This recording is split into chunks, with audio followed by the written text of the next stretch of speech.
que necesitamos un avivamiento?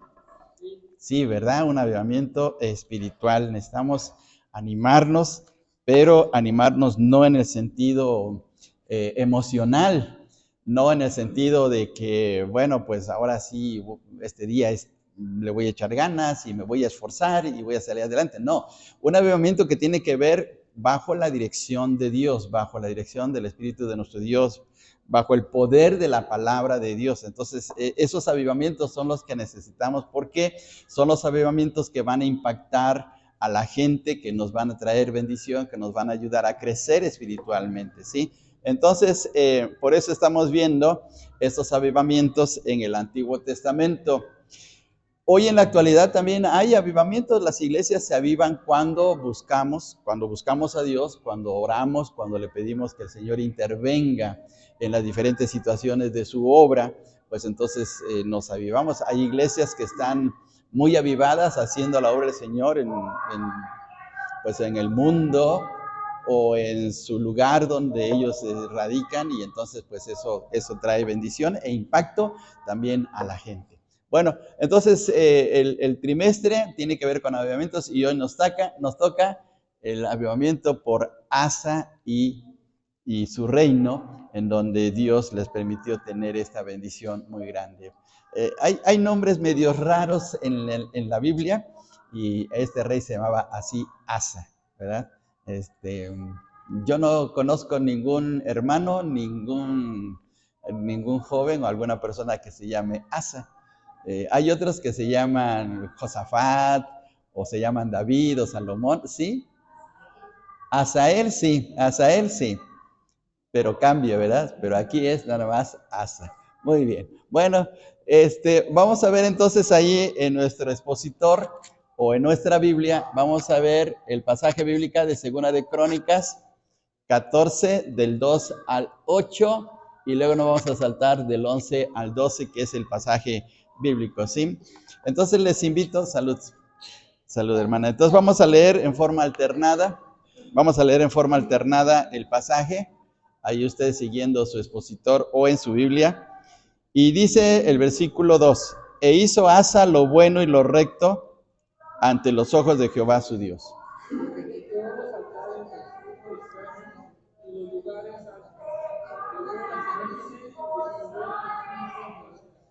Y mandó a Judá que buscase a Jehová, el Dios de sus padres, y pusiese por obra la ley y sus mandamientos.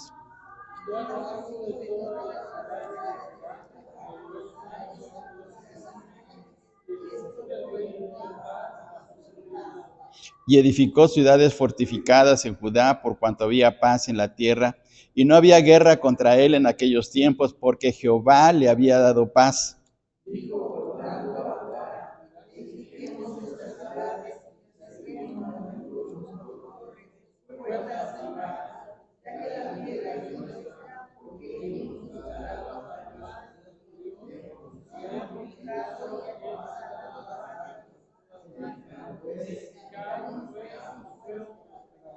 Tuvo también Asa ejército que traía escudos y lanzas, de Judá 300,000 y de Benjamín 280,000 que traían escudos y entesaban arcos, todos hombres diestros.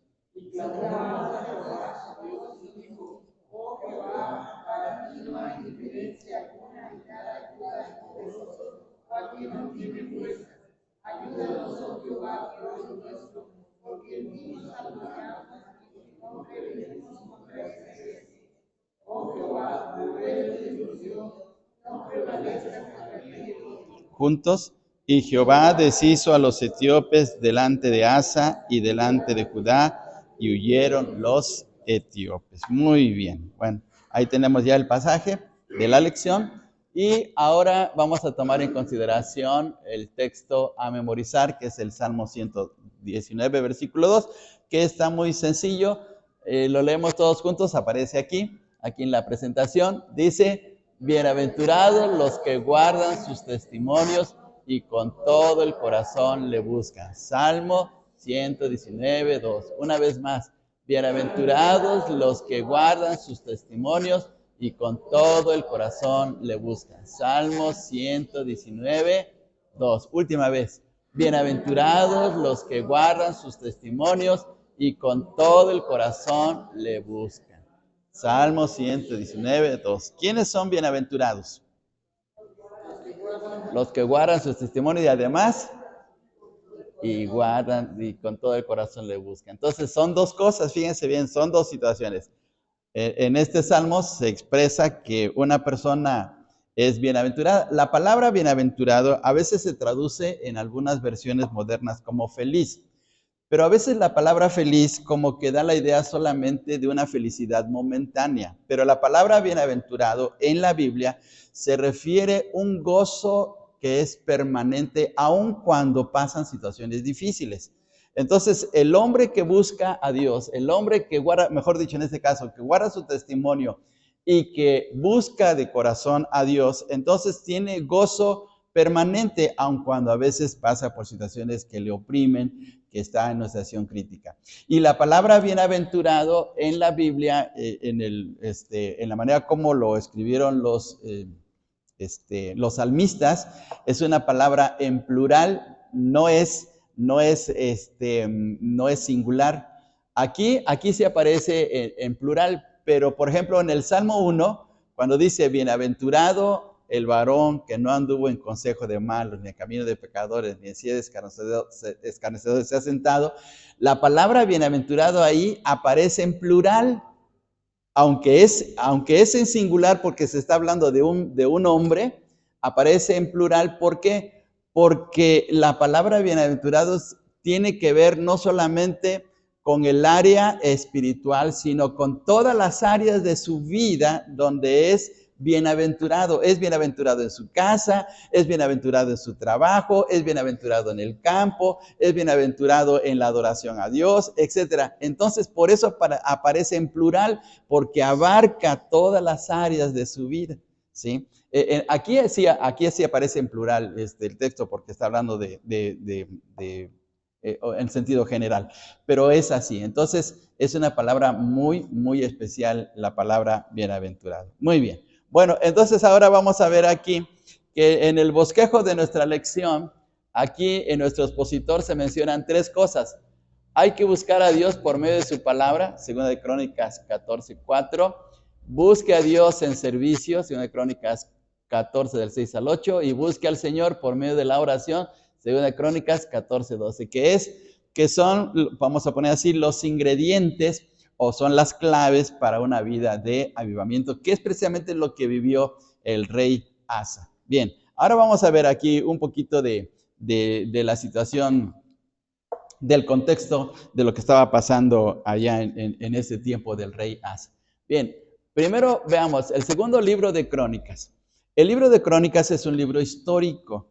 Y los libros históricos comienzan a partir de Josué. Acuérdense, de Josué, Jueces, Primera y Segunda de Samuel, Primera y Segunda de Reyes, Primera y Segunda de Crónicas, Esdras, Nehemías y Esther. Esos son los libros históricos. O sea, primero comenzamos con los de la ley, los primeros 5 libros de Moisés, y luego continuamos con los históricos, y después de los históricos, ¿qué siguen? ¿Los libros qué?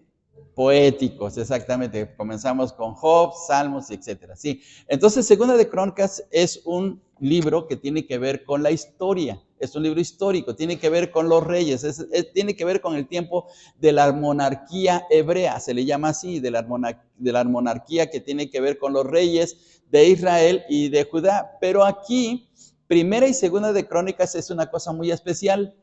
Hay una diferencia, porque cuando a veces leemos Primera y Segunda de Reyes y luego Primera y Segunda de Crónicas, parece que se repiten las historias. Parece que uno dice, bueno, pues eso yo ya leí en Primera de Reyes. No, hay una gran diferencia. Primera y Segunda de Reyes ve la historia desde el punto de vista político y se centra más en los reyes del norte porque se dividió el reino. Ahorita vamos a ver un poquito acerca de eso. Se dividió el reino. Entonces, Primera y Segunda de Reyes lo ven desde el punto de vista político y Primera y Segunda de Crónicas lo ven desde el punto de vista sacerdotal. ¿Qué significa eso? Significa que tiene que ver con la relación con Dios, más con la relación con Dios, más que desde el punto de vista político, ¿sí? Entonces, por eso está la diferencia. Entonces, Segunda de Crónicas tiene que ver con ese aspecto. Y vean ustedes que aquí los capítulos, bueno, tiene 36 capítulos Segunda de Crónicas, y del 1 al 9 tiene que ver con la gloria de un rey. ¿Cuál es la gloria de un rey? Cuando Salomón reinó por 40 años. Y ahí se construyó el famoso templo de Salomón. Las cosas iban muy bien, bueno, aparentemente muy bien, porque después se dieron cuenta que todo el lujo de Salomón, pues creó un cierto problema en toda la nación, ¿sí? Porque después su hijo Roboán, que subió al trono, quería hacer lo mismo y ya no lo apoyaron, ¿sí? Bueno, entonces aquí vemos la gloria de Salomón, se construye el templo es dedicado, y luego aquí ya viene todo el cambio porque Roboán sube al trono y resulta que 10 tribus no están de acuerdo con la política de Roboán y se divide el reino en dos partes, el reino del norte y el reino del sur. Y en el reino del norte va a reinar un hombre que se llama Jeroboán, que no tiene nada que ver con la familia de David, y en el reino del sur reina Roboán. Y a partir de ahí se divide. Pero aquí, en estos capítulos del 10 al 36, se centra más la historia en los reyes descendientes de David. Está más centrado en esa situación, ¿sí? Y entonces aquí vamos a ver que en estos capítulos del 13 hasta el 20, ahí entra Asa y Josafat, que fueron reyes buenos, que fueron reyes que amaron a Dios, que fueron reyes que estuvieron dispuestos a someterse a la voluntad de Dios. Fíjense bien, hermanos, a ver, hermano Gerardo, léanos ahí de su expositor el versículo 2 que leímos, el versículo de su expositor, ¿no trae? Bueno, Segunda de Crónicas 14:2, a ver, puede leerlo.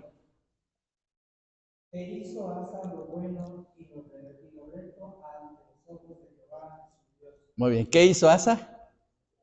Lo bueno y lo recto ante los ojos del Señor. Entonces ahí está la clave del avivamiento, porque había un rey que se sometía a la voluntad de Dios. En este caso aquí era Asa. Bien, bueno, entonces ahora vamos a ver aquí, hermanos, esa es la situación como estaba Crónicas. Y entonces aquí está un mapa.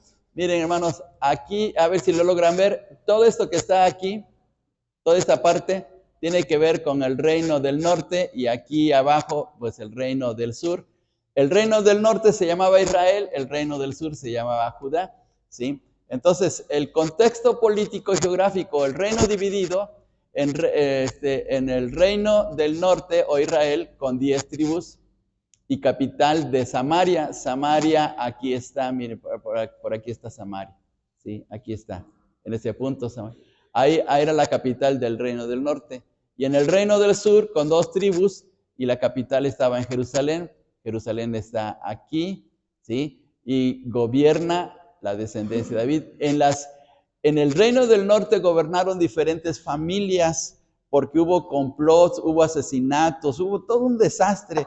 Y ninguno, fíjense bien la característica, ninguno de los reyes del norte fue bueno, ninguno.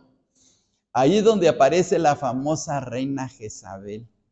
Ahí apareció Jezabel, porque la situación estaba muy crítica. Hermano Mario, hablan ahí, por favor. ¿Sí? Entonces, los reyes del norte, todos fueron malos. En el reino del sur, pues hubo diferenciación, porque había reyes buenos, había reyes malos, a veces estaban muy bien, a veces estaban mal. Entonces, era una situación así, muy conflictiva. Bueno, y ahora vamos a ver aquí, más adelante, la situación. ¿Cómo estaban los reyes? A ver si llegan a ver. Después de Roboán, aquí está Roboán, que era el hijo de Salomón, reina Abías o Abías, también se le llama así, y luego viene Asa. Así es que Asa es el tercer rey después de Roboán, ¿sí? Entonces, o después de Salomón, es Roboán, Abiam o Abías y Asa. Entonces, después de Salomón aparece Asa aquí. Y él reinó 41 años, así lo dice Segunda de Crónicas, 41 años. Fue un reinado grande en años, pero fue de bendición porque fue un hombre temeroso de Dios. Fíjense bien, hay una cosa muy curiosa que se menciona en Primera de Crónicas capítulo 14, o sí creo que sí, el 14, porque su abuela de Roboán, tenía un ídolo, adoraba un ídolo y la hizo a un lado. Aunque era su abuela, la hizo a un lado, porque no estaba de acuerdo con la idolatría de su abuela. Entonces, fíjense bien qué cosa tan tremendo en ella, ¿sí?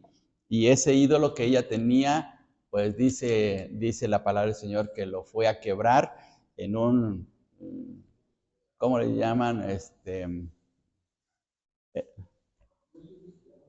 una cañada, vamos a poner, en una cañada, ahí llevó el ídolo para poder quebrarlo y deshacerse de él, pero sobre todo destronó a su abuela. A ver, por favor, vean ustedes aquí en su lección, en la página 19, en la página 19, después del texto que aparece en Primera de Reyes 15, 11 al 14, que está con letras negritas, ¿sí, hermanos? ¿Sí? Dice, Asa quitó a los sodomitas, fíjense bien qué tremendo. Asa quitó a los sodomitas de la tierra y quitó a los ídolos que había hecho su padre Abías. También destronó a la reina madre, su abuela, y se llamaba Maca, porque había hecho un ídolo. Él quemó este ídolo de acera junto al torrente de Cedrón, esa es la cañada, en Primera de Reyes 15, 12, 13.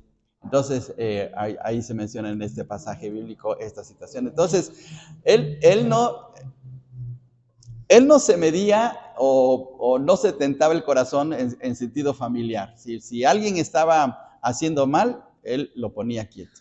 Y aquí lo hizo con su propia abuela. Fíjense bien qué cosa tan tremenda. Bueno, vamos a ver aquí. Entonces, ahora veamos aquí.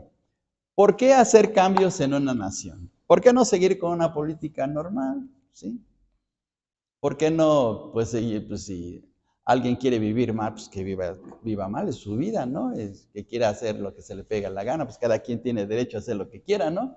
Cada quien tiene su propio libre albedrío, como se dice, ¿no? Entonces, ¿por qué hacer cambios en una nación? A ver, hermanos, ¿por qué? Por ejemplo, ¿qué tipo de problemas fuertes tenemos en nuestro país? En este momento, en este momento. ¿Qué tipo de problemas tenemos? Mucha inseguridad, mucha violencia, mucha droga, mucho narco. Perdón, ¿no? Mucha violencia contra la mujer y mucha violencia contra el hombre. Aunque no se ha promocionado, pero ahorita se ha dado más lugar a la mujer, pero los hombres están sufriendo en nuestro país también. Sí, Tasco está mal, ¿cómo se llama este grupo delictivo de la Unión Tepito? Que también tiene un control tremendo en el DF. Entonces la situación así está muy crítica, entonces tenemos muchos problemas. La situación del género, el movimiento gay, que está muy fuerte también, que está peor cada día exactamente. Entonces, ¿necesitamos cambios en nuestro país o no necesitamos cambios? Sí, sí, sí. ¿Quién dijo, Memo, mencionaste que dos mujeres gay adoptaron un niño aquí en Nesa? Aquí en Nesa. Fíjense bien, aquí en Nesa, dos mujeres gay adoptaron un niño. Entonces, ¿qué tipo de vida le espera a ese niño? ¿Sí? ¿Qué tipo de identidad le espera? Entonces, es una situación muy tremenda para lo que está pasando en nuestro país. Entonces, las leyes que están habiendo en nuestro país están, pues, por la calle de la amargura propiamente. Entonces, la pregunta de la presentación, ¿por qué hacer cambios en una nación? A ver, hermanos, ¿por qué? ¿Por qué debemos de hacer cambios? ¿O por qué debemos de orar por cambios en nuestro país?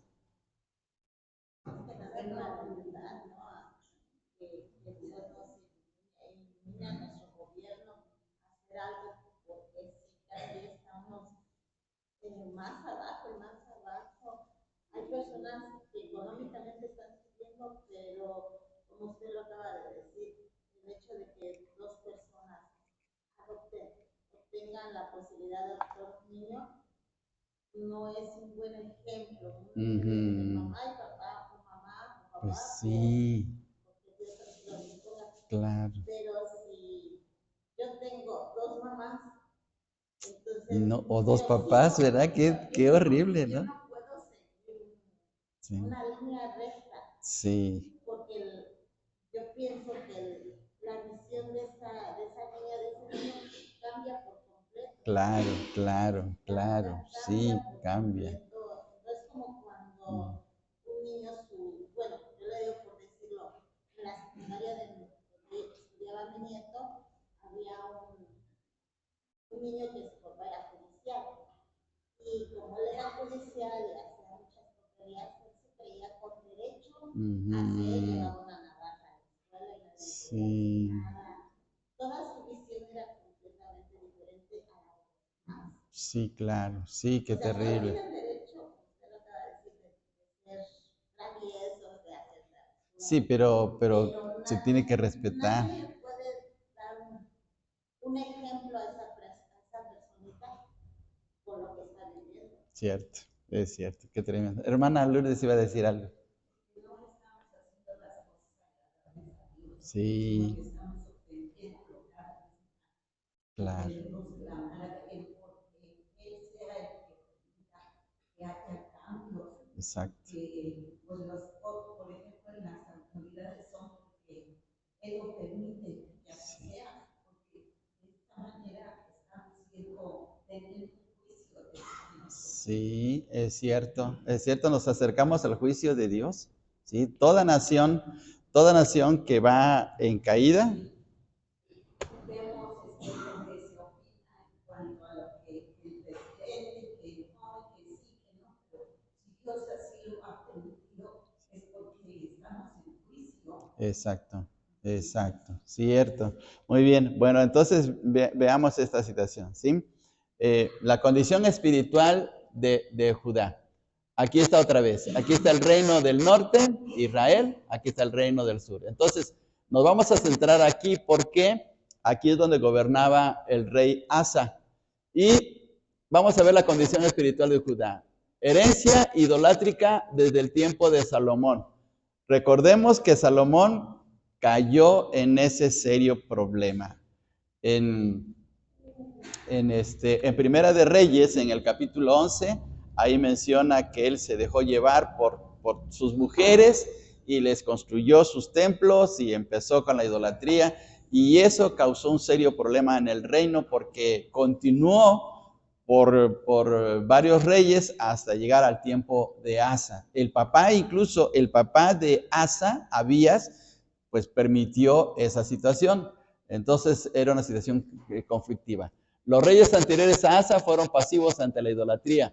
La gente se acostumbró, fíjense bien lo tremendo, a la idolatría. Como hoy en la actualidad, hoy nos acostumbramos, ¿sí? ¿Sí? Se ponen nichos en las calles, se adora a la Santa Muerte, que no tiene nada de santa, y así, entonces nos acostumbramos, ¿sí? Y número 4, la idolatría en los pueblos cercanos era una tentación también para Judá, porque volvemos a repetir lo de hace 8 días, las fiestas paganas eran muy atractivas, ¿sí? Como lo es hoy, por ejemplo, el Día de Muertos en Pátzcuaro, es muy atractivo ahí en la isla de Janitzio, hay mucha gente, e incluso vienen turistas de muchas partes del mundo, vienen para poder celebrar el Día de Muertos allá en Janitzio, porque dicen que es muy bonito, pues no tiene nada de bonito, pero dicen que es muy bonito ahí, por todo el colorido, por todo el folclore, por toda la cultura, etcétera, etcétera. Bueno, pues las fiestas paganas también eran muy atractivas para los israelitas, para los de Judá, y terminaban con mucho vino y terminaban con mucho sexo. Ese era el problema. Entonces, pues los israelitas, acostumbrados a leyes más restrictivas, pues ahí se liberaban y entonces se caía en un serio problema. Entonces, ese era el contexto social y espiritual, más bien espiritual, que tenía Asa, que tenían que enfrentarse para poder sacar adelante su país. Bien, vamos, o su reino. Bien. ¿Cuáles eran los efectos de la idolatría? Desobediencia a Dios, en primer lugar, porque esa era estar en contra de los mandamientos. Dice el Señor en Éxodo 20 y versículo 4, no tendrás ¿qué? Dioses ajenos delante de mí, no los tendrás. Ese es un mandamiento. Dios estaba prohibiendo la idolatría porque sabía que la idolatría los iba a llevar a su ruina.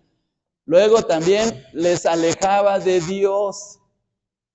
El estar viviendo en la idolatría era estar fuera de la comunión con Dios y por lo tanto no podían recibir de sus bendiciones. A ver, alguien que nos lea Isaías 59:2, por favor, utilicen sus Biblias. Isaías 59:2. Pero vuestras iniquidades han hecho división y vuestro Dios y vuestros pecados han hecho ocultar de vosotros su rostro, no oír. Muy bien, fíjense qué tremendo, ¿verdad? Cómo el pecado, en este caso la idolatría, marca una división entre Dios y nosotros. Bien, ahora, pérdida de bendiciones, el hecho de poder vivir de esa manera no nos permite ser bendecidos por Dios. Aparentemente como que nos va bien, pero no es cierto, porque el diablo es muy astuto y a veces provee de ciertas situaciones benéficas a la gente, pero es para mal. Recordemos que al Señor Jesús le ofreció los reinos del mundo, ¿sí? Al mismo Señor Jesús. Entonces, cuando una persona está viviendo mal delante de Dios y va prosperando, no pensemos que es la bendición de Dios. Es lo que el diablo le está dando para tenerlo atrapado, ¿sí? Por ejemplo, ¿cuántos millones tienen los narcos?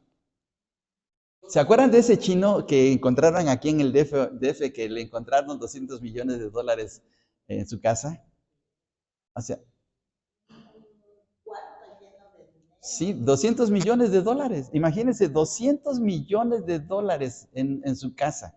Ahora, humanamente se puede pensar, es que era muy rico y muy próspero. No. ¿De quién le había dado ese dinero? Pues el diablo, porque Dios no va a permitir ese tipo de bendiciones, ¿sí? Entonces, aquí hay que tener mucho cuidado cuando a veces se dice, es que Dios me bendice aunque ando haciendo cosas malas. Eso es contradictorio, eso no puede ser, ¿sí? A ver, vamos a ver 28:15 de Deuteronomio.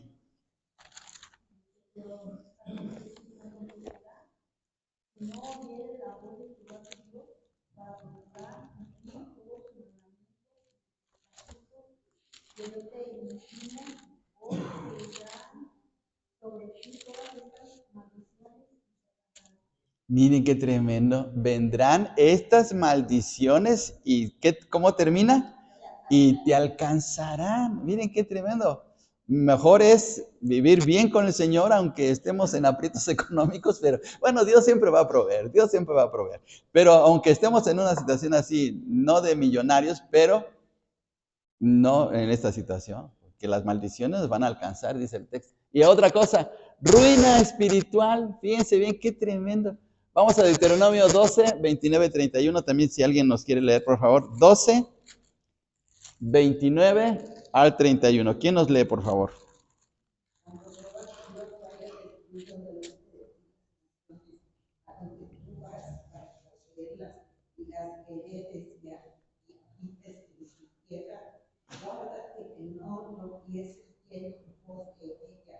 Después que sean destruidas delante de ti, no preguntes acerca de sus dioses, diciendo de la manera que servían aquellos yo también te serviré. No harás así a Jehová tu Dios, porque toda cosa abominable que Jehová hicieron ellos dioses, pues aún a sus hijos y a sus hijas quemaban en el fuego a sus dioses. Fíjese qué tremendo, ¿verdad? Cómo en esa situación tan grave de estos pueblos, en la idolatría, llegaban al extremo de quemar a sus propios hijos para supuestamente agradar a sus dioses. ¿Qué hacían aquí en la época prehispánica los aztecas? Sacrificios humanos, y eran horribles esos sacrificios, ¿sí? Entonces, por eso Dios está prohibiendo eso, porque era su propia ruina. Entonces, los efectos de la idolatría en el Antiguo Testamento eran muy, muy tremendos. Bien, ahora, entonces, ¿dónde comienza? Ahora, hermanos, ¿dónde comienza el cambio espiritual? ¿Dónde comienza el avivamiento espiritual? Vamos a contestar esa pregunta. A ver, hermanos, ¿dónde comienza? En cada uno de nosotros. Muy bien. A ver, hermano. El avivamiento espiritual es personal. Es personal. Muy bien, hermano Gerardo. Es cuando uno toma la decisión, ¿no? Sí, Y empieza. sí, Es cuando uno ya se entrega el rescate. sí. Eso es lo que Si queremos un avivamiento en el hogar, ¿quién debe comenzar? Pues uno mismo, ¿verdad? Ya sea como padre, ya sea como hijo, debe comenzar ahí. ¿Dónde comenzó el avivamiento espiritual? Pues miremos, el avivamiento espiritual en el reino comenzó con el rey, con el líder. Y veamos, dice aquí, e hizo Asa lo bueno y lo recto ante los ojos de Jehová, su Dios. Ahí comienza el avivamiento, con alguien que está dispuesto a entregarse al Señor. Los avivamientos en el mundo a través de la historia siempre ha sido a través de hombres y mujeres que han dispuesto a consagrarse a Dios y pedirle a Dios que haga un cambio radical, ya sea en su iglesia, ya sea en su familia, ya sea en su nación. Y entonces Dios ha hecho cosas grandes, pero tiene que comenzar con alguien, ¿sí? Y entonces, ¿queremos un avivamiento espiritual en nuestra iglesia? Sí, ¿verdad? Pues entonces, ¿dónde debe de comenzar? Pues con nosotros, como dice nuestra hermana Lourdes, nuestra hermana Yolanda. Debe de comenzar en nosotros, decirle, Señor, permite que mi vida sea un instrumento de bendición para otros. Tú cámbiame, si hay cosas que tengo que ser cambiado, ayúdame para poder vivir bien delante de ti, para que de esta manera pueda ser un instrumento de bendición en la iglesia. Entonces, fíjense bien qué tremendo, sí. Sí. Ah, sí. Segunda de Crónicas 7:14. Ajá. A ver, ¿alguien quiere leer Segunda de Crónicas 7:14? Segunda de Crónicas 7:14. Adelante, Moncho. Sobre el cual mi nombre es invocado, orar y buscar. Dice, cuando quieren en sus malos caminos, entonces yo oiré desde los cielos y perdonaré sus pecados y sanaré sus heridas. Miren qué tremendo, verás. Entonces, ¿qué tenemos que hacer? Buscar al Señor, decirle, Señor, cambia mi vida, ayúdame a ser transformado por ti, para que de esta manera mi familia, la iglesia, mis vecinos, mi colonia donde estoy viviendo pueda ser transformada y podamos ver tu bendición, ¿sí? Entonces, aquí el rey Asa tomó esa buena decisión para hacer un cambio espiritual en su vida. Gerard, hay niños, hay clase de niños por si quieres llevar a Danielita, ¿sí? Pues si quiere. Muy bien. El avivamiento tenemos que empezar a cambiar nosotros para después poder pedir por alguien más. Sí. Pero tenemos que empezar por nosotros mismos, claro. Confesar nuestros pecados, pedirle a Dios perdón, cambiar nuestra forma de vida, Sí. cambiar nuestra forma de pensar. Claro. Para poder ver a Dios por nuestra familia, por nuestra iglesia. Claro, sí, hermana, así está la clave, muy bien. Entonces vamos a ver las acciones del rey Asa. Él tuvo que tomar decisiones determinantes, que de seguro que no le fue fácil, porque a veces hacer o tomar decisiones radicales, especialmente en la casa, no es fácil. Por ejemplo, si uno le dice al hijo, ya no quiero que veas tanta la televisión, ¿cómo se pone el hijo?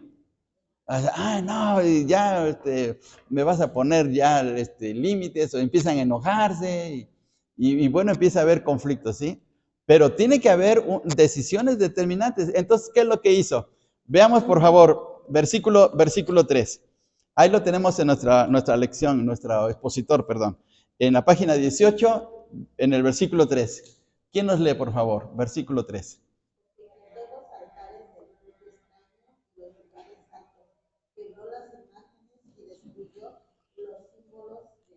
Muy bien, entonces veamos aquí, quitó eso. Entonces, el verbo quitar, pues está indicando una acción fuerte que él realizó ahí entre su pueblo.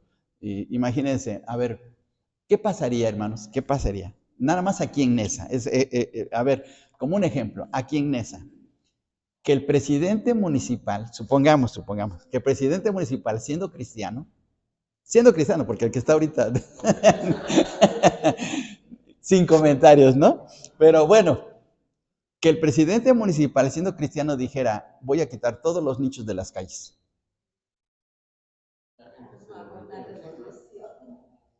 Va a crear una revolución. Se le van a echar encima. Van a hacer protestas en el palacio. Van a bloquear las calles. Lo van a linchar. Lo van a estar esperando en su casa. ¿Sí? Por ahí salió, no me acuerdo si Tere o alguien me dijo, de un pastor que hace unas semanas quebró una imagen en un templo y ya por ahí, pues, ajá. Y entonces, pues ya se le echaron encima. ¿Qué creen que pasó con el rey Asa? ¿Ustedes creen que la gente dijo, sí, tú eres el rey, quiebra lo que quieras? ¿Ustedes creen que pasó eso? No. De seguro que hubo reacciones negativas, pero él tomó una determinación fuerte. ¿Sí? Aquí voy a hacer lo que es lo correcto, aunque digan lo que digan. Entonces, no es fácil, hermanos, no es fácil tomar determinaciones radicales en ese sentido, pero el rey lo hizo, ¿sí? Ahora podemos decir, bueno, es el rey, pero él tomó esa decisión, pero aún así, aún siendo reyes, el pueblo se le pudo echar encima. Sin embargo, lo aceptó. Una cosa más, dice que además de que quitó, los quebró, versículo 3, los destruyó, versículo 3, y luego versículo 4 hizo algo especial. Dice, aquí está el texto, el versículo, y mandó a Judá, que es el reino, mandó a que buscasen a Jehová, el Dios de sus padres, y pusiesen por obra la ley y sus mandamientos. Eso fue lo que mandó a hacer. Primero tomó una actitud negativa de hacer una limpieza en relación con la idolatría de su reino, y luego positivamente los manda a buscar a Dios, porque ahí estaba la bendición para ellos. Si querían ver cosas grandes y de bendición para sus vidas, para sus familias, tenían que buscar a Dios con todo su corazón. Entonces eso fue lo que hizo. Es decir, no tomó una decisión solamente de hacer una limpieza y quedarse ahí. No, ahora vamos a hacer lo contrario. Ahora vamos a hacer lo que es bueno para que Dios nos ayude. ¿Sí? Bien, ahora entonces veamos aquí. ¿Cuáles fueron las acciones en la palabra de Dios? Acciones de la palabra de Dios. La palabra de Dios nos limpia de pecado. Por eso es que mandó a buscar a Dios a través de su palabra. Nos limpia de todo pecado. A ver, mencióname un texto donde dice que la palabra de Dios nos limpia. El Salmo 119. Juan 17, sí. Tu palabra es verdad, muy bien. Y el Salmo 119, ¿qué versículo es? A ver, hermanos, vamos a leerlo. Salmo 119, utilicen sus Biblias. Y el versículo 9. Versículo 9, 19:9. ¿Con qué limpiará el joven su camino? Con guardar tu palabra. Ahí está la respuesta. Entonces, ¿nos limpia la palabra de Dios? Sí. Entonces, cuando estamos estudiando y meditando la palabra de Dios, Él va limpiando nuestros pensamientos, va limpiando nuestras actitudes, va limpiando en nuestra vida espiritual para buscar a Dios. Entonces, ahí está el ejemplo. La palabra de Dios nos guía para honrar a Dios. ¿Nos guía o no nos guía? ¿Sí? ¿Y qué dice el Salmo 119, 105? Lámpara es a mis pies.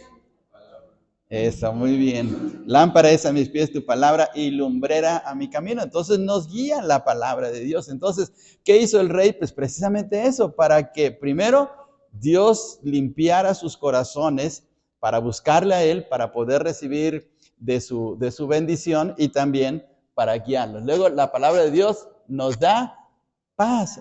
El hecho de que al buscar a Dios con todo el corazón, pues nos da paz. Fíjense bien, hermanos, vamos aquí a nuestro expositor.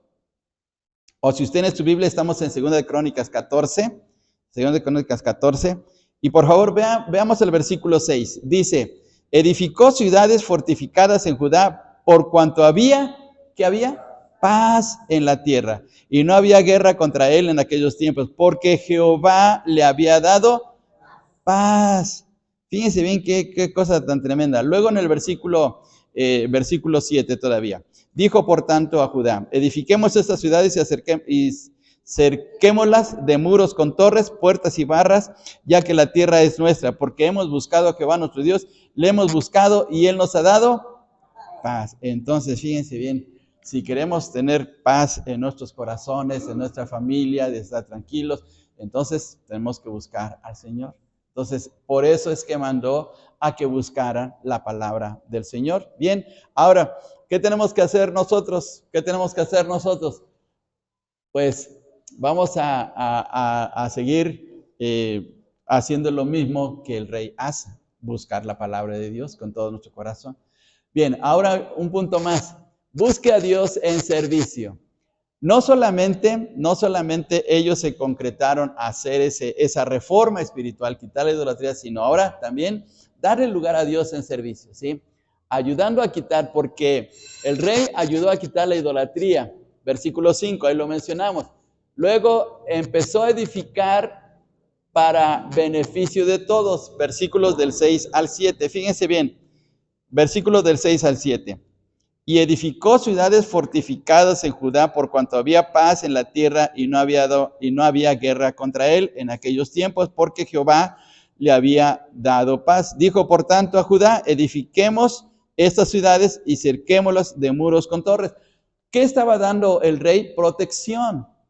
Al estar edificando las ciudades y amurallándolas, estaba dando protección a su pueblo, porque los pueblos vecinos tenían guerra contra ellos. Entonces los estaba protegiendo, estaba edificando para un fin, vamos a poner así, un fin social, para ayudarles a protegerlos y cuidarlos, porque estaba pensando en ellos, estaba pensando en su pueblo.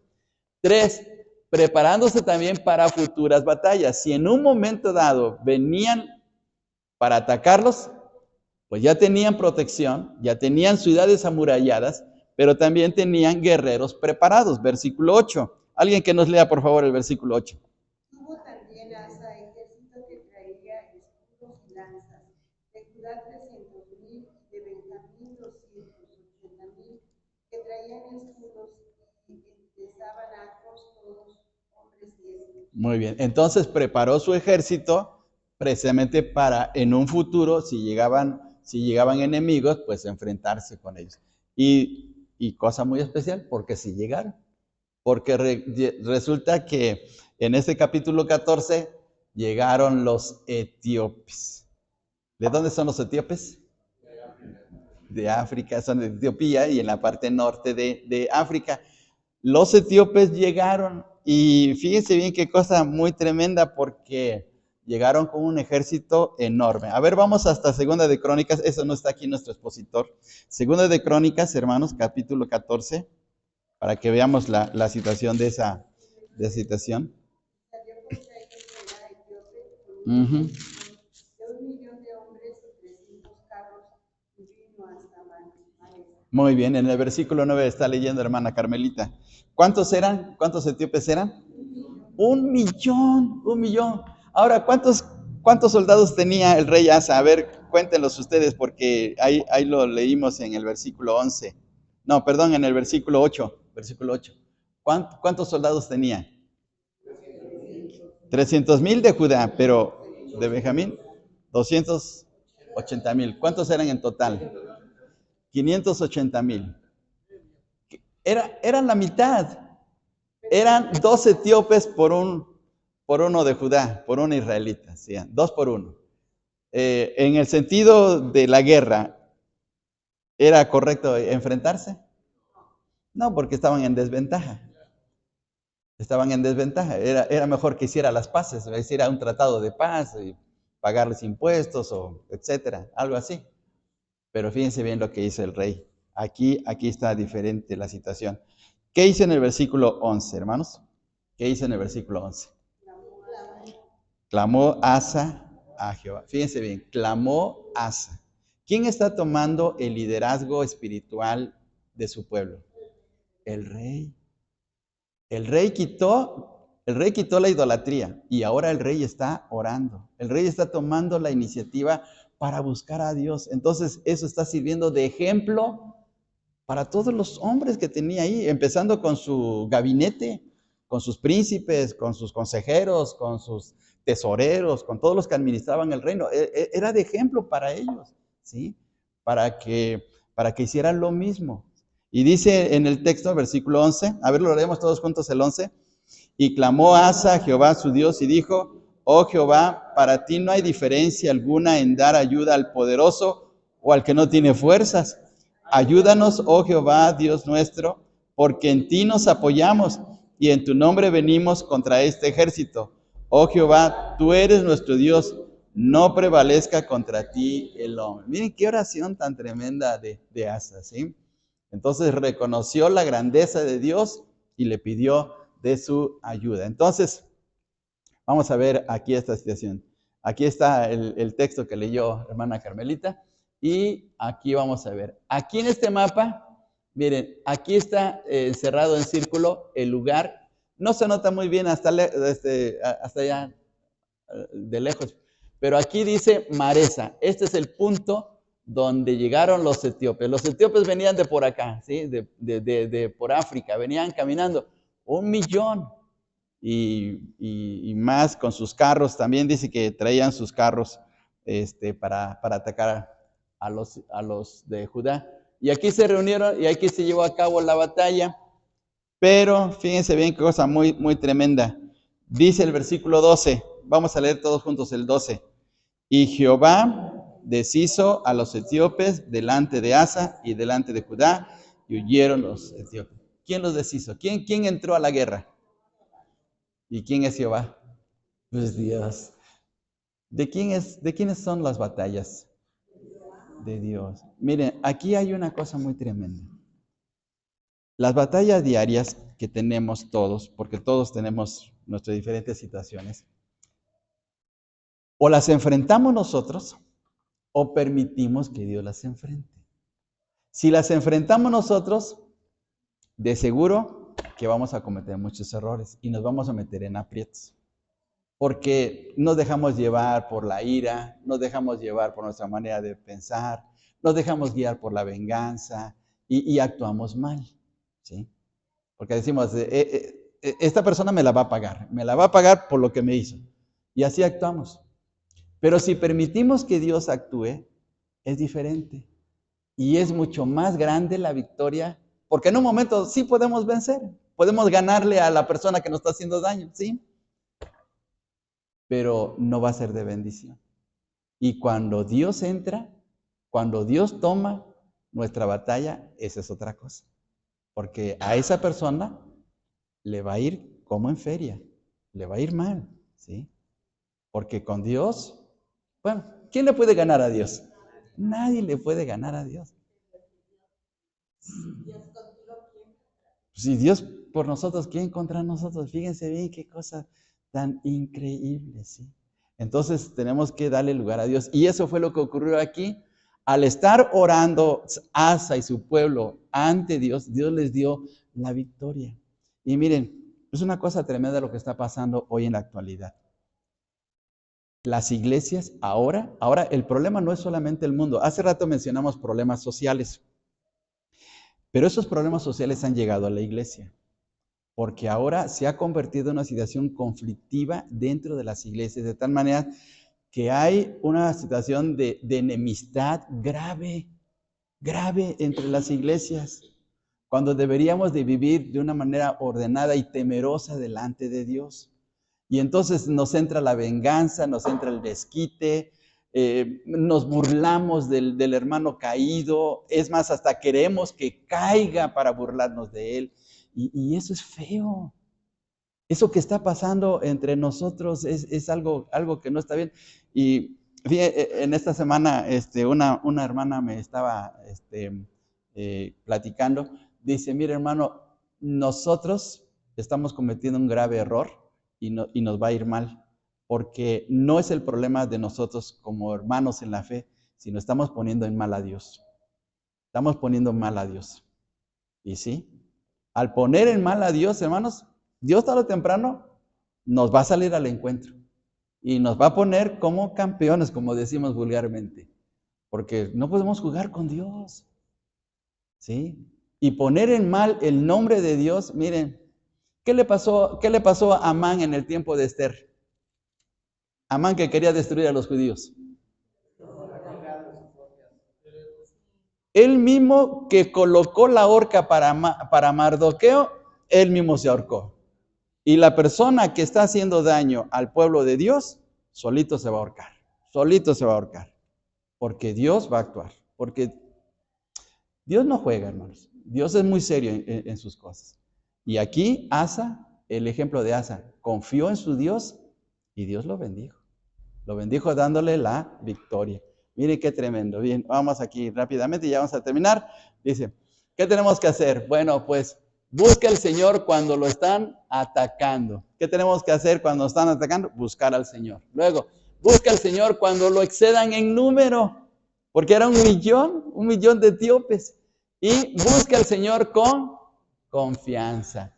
Dice otra vez el texto, oh Jehová, para ti no hay diferencia alguna en dar ayuda al poderoso o al que no tiene fuerzas. Ayúdanos, oh Jehová, Dios nuestro, porque en ti nos apoyamos. Vamos a apoyarnos en nuestro Dios. Por eso debemos de orar y confiar que Dios nos va a ayudar a salir adelante, ¿sí?